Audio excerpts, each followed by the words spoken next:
Hi everyone, my name's Talia. Welcome back. Hope everyone enjoyed their break.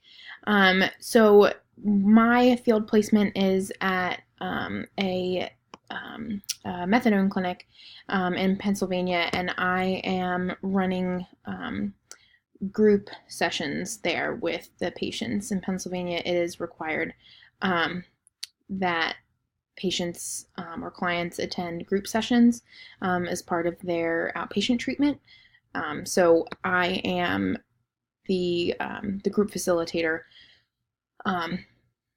there for my field placement. One thing that I really enjoy about my field experience is one, the different people that I've met over the past 14, 15 weeks or so.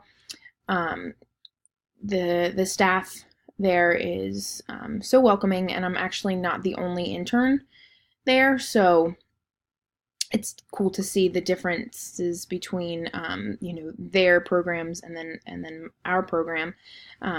So that's been helpful.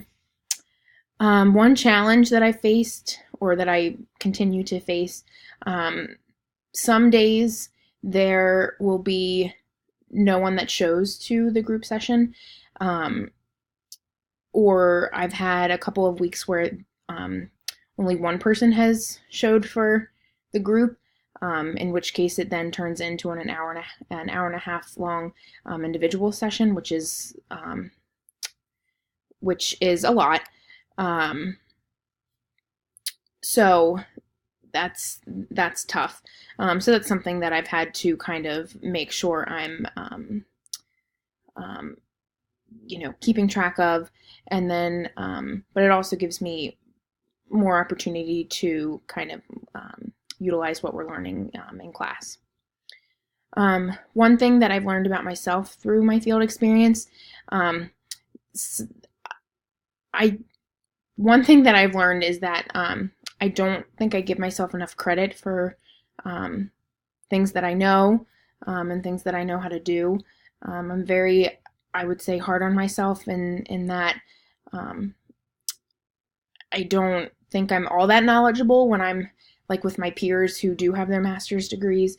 I kind of compare myself to them, which isn't good, but something that I've learned after going through supervision with my field supervisor and then Jean, is that for the most part, I do know what I'm talking about, which is validating for me, and something that's helped me a lot over the past 14 weeks or so. So again, I hope everyone's doing well. This is my midpoint check-in. Good luck to everyone, and I look forward to watching your videos.